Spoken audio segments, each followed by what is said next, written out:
It's been 14 years and a day since this happened, boys.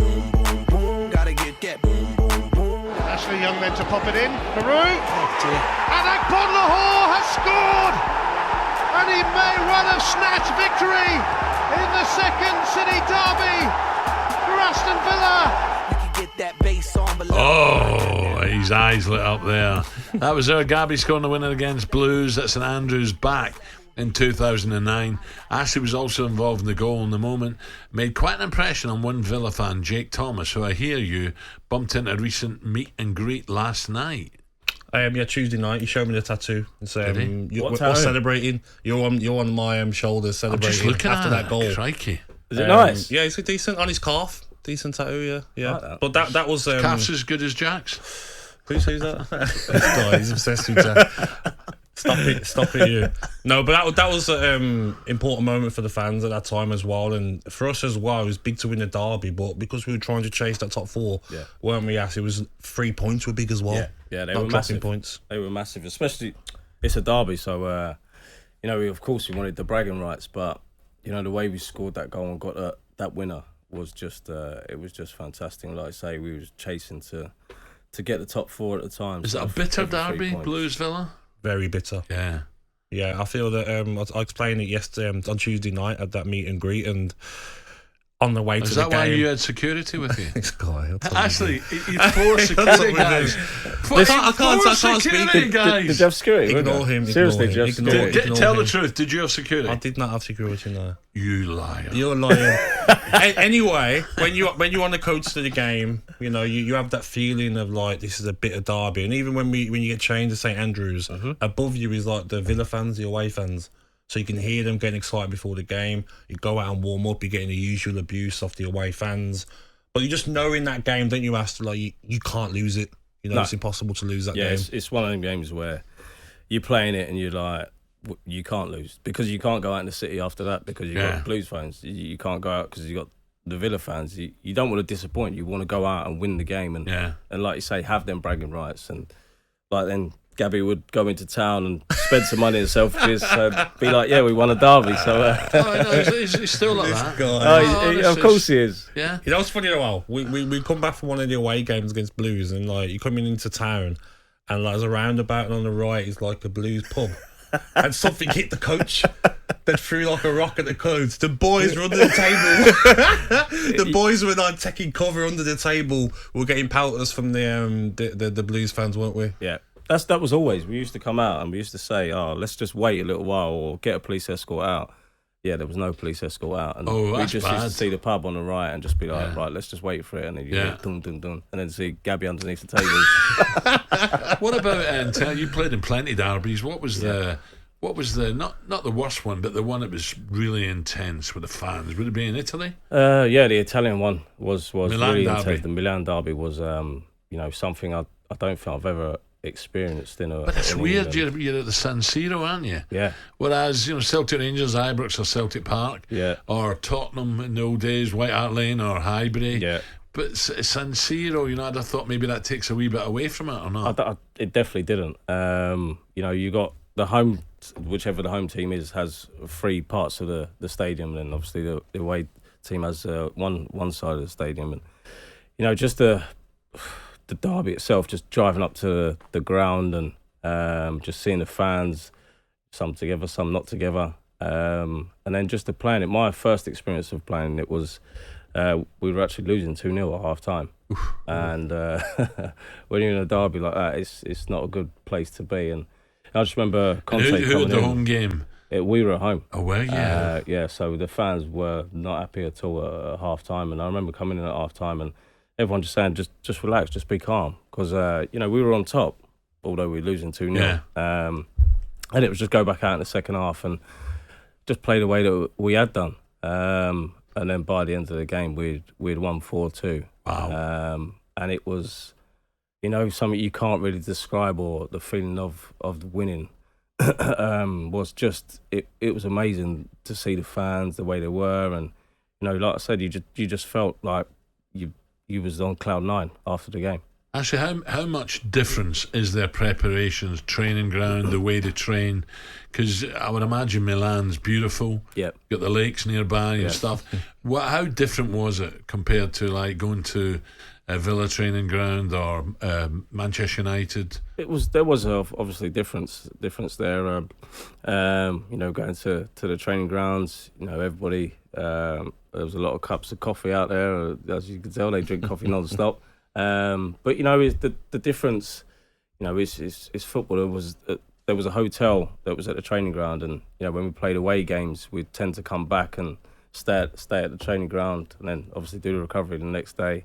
Whereas obviously here in England, I think there's maybe City have got that, Chelsea might have that as well at their training ground, but it's not really one of them things that you stay, you go home and then you come back. There was just a different feeling. It's a different culture. It's more relaxed, more chilled, and trained at different times, obviously because of weather out there as well. Was another. And the food different, very different. The food was totally different. So better seasoned pasta. It was better. Yeah, I used to say that even a simple tomato pasta out there was was totally different, tasted totally different compared to. You think you can handle that, Gab? No. Of course I could.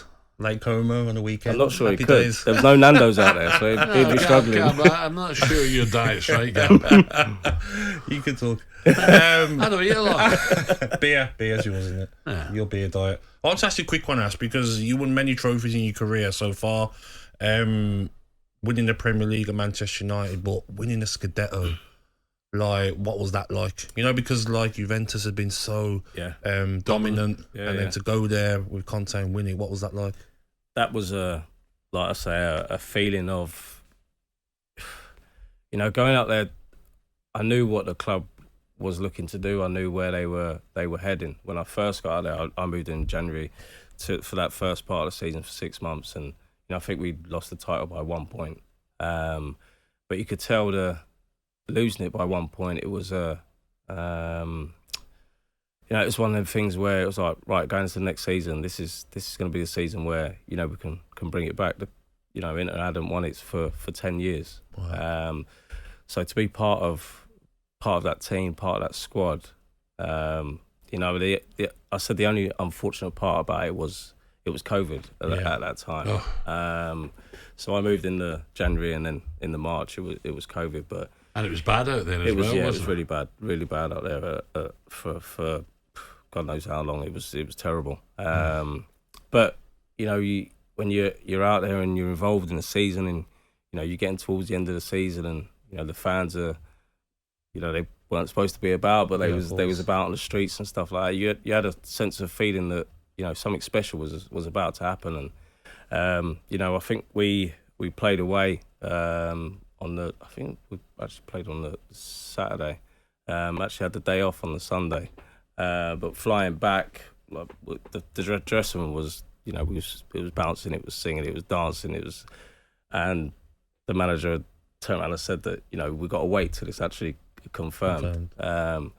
We weren't waiting at all. He was in the middle of it, throwing drinks about. He was there. So to finally, then when we obviously won the Scudetto, it was just an amazing feeling. I think that I've still got videos and pictures of how the city was, and it was just blue and black everywhere. What was it, Naples last year? Was it last year in Naples? Yeah, last year they won it. Unbelievable. Year, The city went crazy, didn't it? And you could tell the way we come back in. We went back into training, and we celebrated ourselves. But even that day, some of the boys that were still in Milan were trying to drive around. You could not move around the city. Really? There was fans everywhere, and that's why that frustrates me, is that when people try and give Conte a bad name, and then players like you that played under him, you knew what it was about. Yeah. It was hard, wasn't he? Tough, a lot of running and stuff, he says. But, it was so hard. But he knew what he wanted, didn't he? Exactly that. Yeah, he was really tough, and it was, he was mentally trying to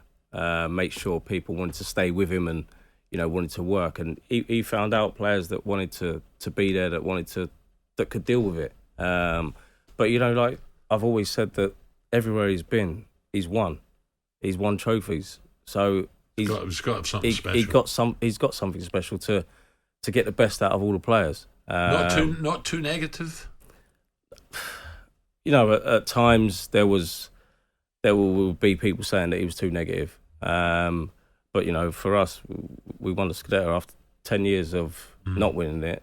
He brought the Scudetto to the club, and so I don't think you can say there's negativity there. What about Lukaku? Can he? Because I feel sorry for Lukaku now. He seems to have lost his way. Can he get back? Because when he was holding the ball up and strong and finishing brilliantly, can he ever get back to that? Yeah, he definitely can. I've always said that Rom has been a fantastic player. It didn't go so well for him when he was at Chelsea, but when he was with us, he was phenomenal. Between him and Lautaro Martinez, they were incredible. And I think going back to Italy will help him, will suit him. And I think he'll be showing people exactly what he's about again. He just needs to go out and just play and just go and enjoy himself again. How's that going to be when he turns up at this? San Siro for Roma? I did think that this could be a little bit of a danger sign for him to go there. Obviously, after leaving Inter to go to Chelsea, the Inter fans weren't happy, and then going to Roma. It takes some courage to do that, because we'll touch on Harry Maguire in a moment. But to do that, he'd have thought of that before he went back there. It takes some, But I get frustrated when people try and put reels out there of Lukaku and hammering him. When you play to his strengths, like they did at Inter, you know what I mean? Ash, you get into his feet and you make runs off him and you get in the box right. He scores goals. When he was at Chelsea, he wasn't doing that. Yeah. And he plays to his strengths, he scores, doesn't he? That's what I mean. As a player, you know what different strengths different strikers have got, different players have got, and like you say, Gab, for Rom, getting the ball into his feet with him to be able to turn, but especially in Italy, certain teams play man v man, and we knew as soon as he was playing man v man, you get the ball into him and he's got half a pitch to run into. No one's stopping him, no one's catching him. He could score all types of goals, left foot, right foot, with his head. He could score them all. Like I say, when you've got confidence and you're playing, you're winning, then it comes out more. When you, as a striker, Gab will say, if you're not scored for a few games, confidence isn't there, and you start to thinking, you start snatching, you start half chances. You don't feel go in. half a yard short as well. You've not got that pace where you get past someone and when you're away, that element of doubt in your head because your confidence is low makes a big difference. talkSPORT Breakfast with Alan Brazil. Thursday and Friday morning, 6 till 10. On AM, on DAB, via the talkSPORT app and on your smart speaker. talkSPORT.